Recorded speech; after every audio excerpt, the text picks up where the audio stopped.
Yeah, and look, if they really wanted people to not suspect that there was a connection, they needed to do this a little bit differently. Like Arians steps down and then Brady comes back later or something like that.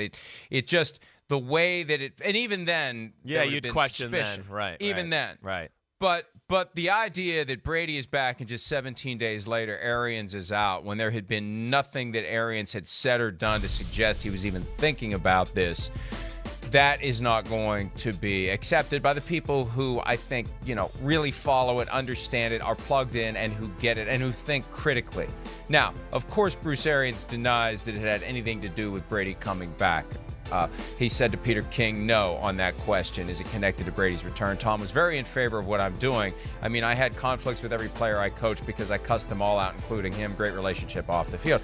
When you start by saying Tom was in very favor of what I'm doing, yes, you answer it. Of course he's in favor. Yes, he's. I mean, it gets back to our point. Let's look at it this way. If he was still in New England and he retired and unretired and he came back and 17 days later Bill Belichick was out, yeah, wouldn't we be thinking differently about it?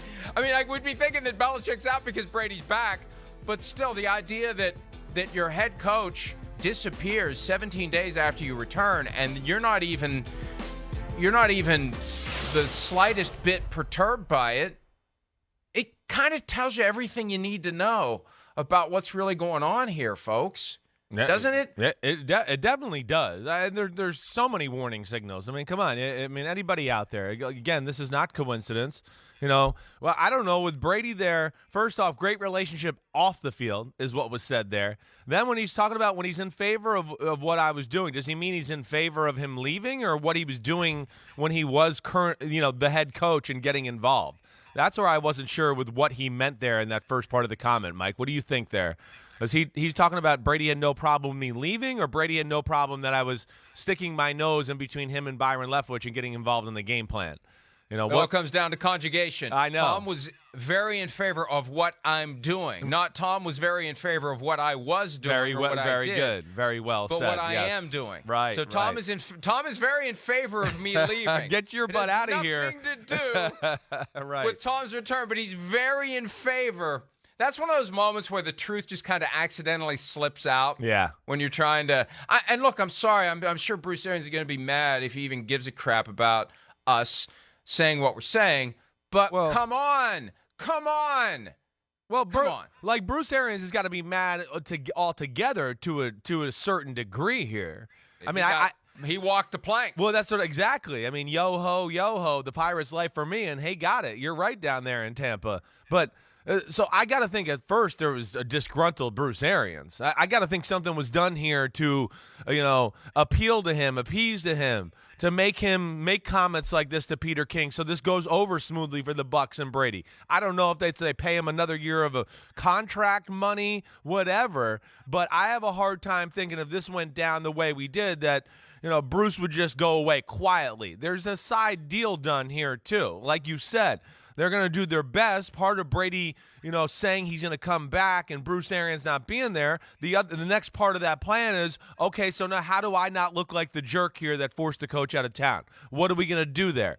So that's what's been going on for the last 17 days as far as them figuring that out. Talks with Bruce Arians. Arians wasn't at the owners' meetings. So that's the part I'm interested in, is how it went down with Bruce Arians. How did they approach it with him? And what did they do to say, hey, we don't want you to be the coach anymore, but we want you to really be good on the way out the door and say nothing mean and say good things about Tom Brady and all of that. That's where I'm very interested to know the details of. And I think it becomes a very delicate strategic plan unfolded by ownership in combination with Jason Light, the GM, to get Bruce Arians on board with what's going to happen. And here's what's going to happen. And here's how we're going to sell it. And we're going to have you involved in it. And you're still going to be part of the team. You're going to transition to the front office. They win another Super Bowl. You get yourself another ring. You're going to get paid. And it's just going to look better. This is a better exit for you than being unceremoniously dumped like you were in Pittsburgh 10 years ago. Remember that? He retired when he wasn't retiring from the Steelers. They just announced that he was retiring, and he hadn't retired. and he lands in Indianapolis the next year, and he wins Coach of the Year because he stepped in when Chuck Pagano missed time with leukemia treatments. Arians went from offensive coordinator, interim coach, and they had a great year in Andrew Luck's rookie season. Then he was Coach of the Year again. So it really kick-started his career much later than it should have after he was forcibly retired by the Steelers. This was more graceful. Well, it was intended to be more graceful. And for a large percentage of the fans out there, they're going to eat this up with a spoon. They're not thinking about this the way that the hardcore fans that watch this show and consume the content all day long in the offseason do. This gets back to what we talked about recently with the idea that you've got fans that tune in for week one, that Thursday night kickoff game on NBC, and haven't been paying any attention to the NFL since the Super Bowl. There are a lot of fans out there that fall into that category. They got their lives to live. They're not so obsessed with football that they're paying attention. And I say, what's wrong with you that you're not paying attention to it all off season long? But those who are going to look at this and say, yeah, come on. Come on. We know. We know what's going on here. Go ahead and package it however you want. We know that when we remove the bow and the wrapping and we open the box, we know what's inside. What's inside is Tom Brady's only coming back if there's a coaching change. That's it. Yeah. That's what's inside. And you know what? Brady probably never said it. It may have been his agent, Don Yee, or somebody else. It may have been levels and layers down. Right. Where they say, Tom would really like to come back, but he's got some concerns. Well, what are his concerns? Well,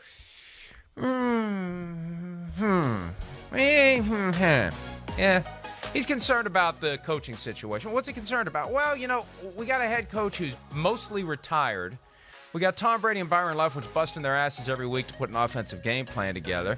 And then Arians shows up and starts MFing this and MFing that and wants to change this and change that. And, Brady's got no problem with a coach being aggressive if he's plugged in all the time like Bill Belichick was. Exactly, right. But this guy's riding around in his golf cart and sipping rum and Coke. And I don't mean to imply that he actually did it on the job, but we know that he likes a cocktail or two. He talked about that last night in his comments to Peter King or for Sam Farmer or both. But, he's living a life that isn't conducive to the way Tom Brady lives his football life. And at some point, there's going to be friction. Think about it, folks, in any workplace. If you have somebody who is mostly retired, who barnstorms in and tells everybody who's busting their asses every day what to do, at some point, there's going to be resentment. No doubt. Yes, he's an overseer. If you're an overseer and that's the way you're coaching, guys don't want to see you then all of a sudden for 4 hours he got in the nitty-gritty and got involved in the nitty-gritty details and ruined some of the things we've worked on all week. I think that's where there was true frustration with Tom Brady there. No question, and I don't blame Brady for that. I understand that, and of course the culture he grew up in the NFL, of course his head coach was, to what you're saying. He was always, knee-deep in work and details and the game plan and all of that. So I'm sure that frustrated Brady. But, get back to the point here, too. This is where, there's just other things that jump out as we even talk, and I've thought about this last night. I mean, not a coincidence.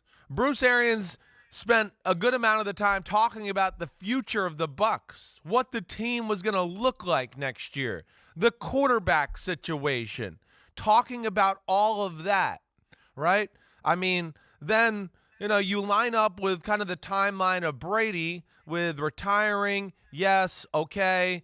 Yeah, maybe making a play to go somewhere else. He's looking for somewhere, Miami, as we know. Then it got into, wait, that's not going to happen. I don't know if there was dabbling with the 49ers. But then I know the Bucs started getting serious about laying down the groundwork for who they were going to get at quarterback because Brady might not come back. And then I was led to believe that's kind of where it all started back again, where it was like Brady was like, oh, wait, okay, I don't know if I'm going to have a place to go. And the Bucs are telling me they're about to get serious with some of these free agent quarterbacks and guys they might trade for. I got to make a decision and come back. And then that would lead me to believe that's when that conversation to come back to Tampa goes down about, like you're talking about, whether it's Don Yee, him, talking to Jason Light, talking to ownership.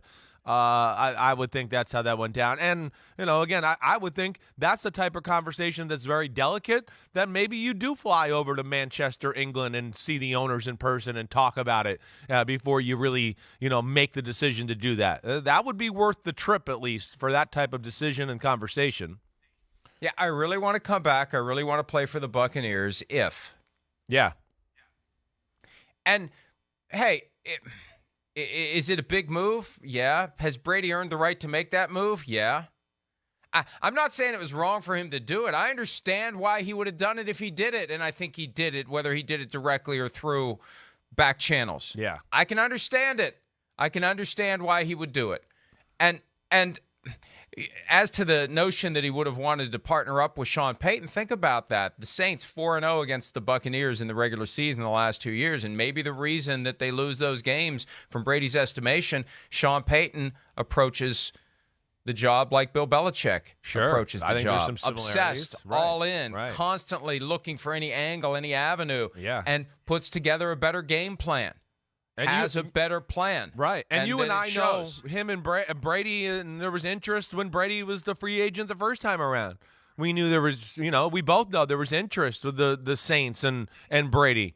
If Breeze wasn't willing to come back or was going to be any issue there, Brady was a part of that conversation. So there is a history there, to your point, Mike. I didn't mean to cut you off. I was you're fine. And remember, there have been reports suggesting that the Saints were interested in Brady even if Breeze was coming back, that they were actually thinking about flipping the switch from Breeze to Brady if they could get Brady. There's been that report too.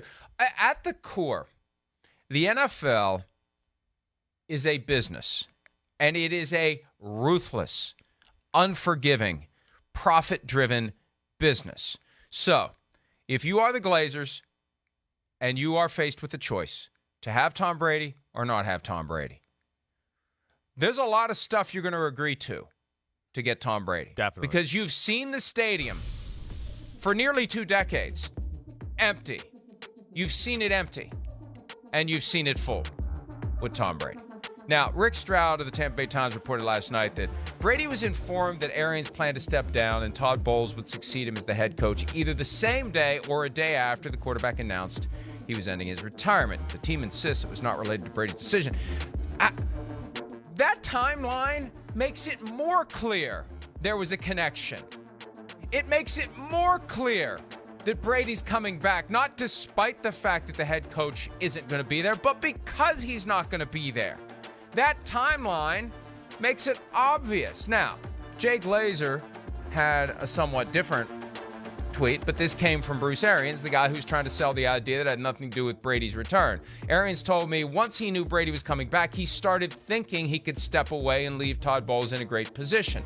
That is so different factually than Tom Brady became aware the day he decided to return or the next day.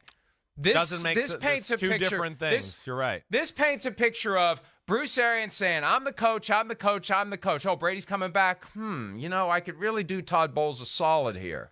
Right. I can leave Todd Bowles with a team where he can win and he can lay the foundation for his future, and none of my assistants have to leave. I could do something very selfless here.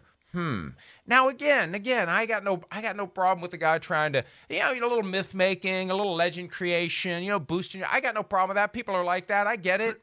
It's human nature. But our nature is to tell you when it's potentially crap.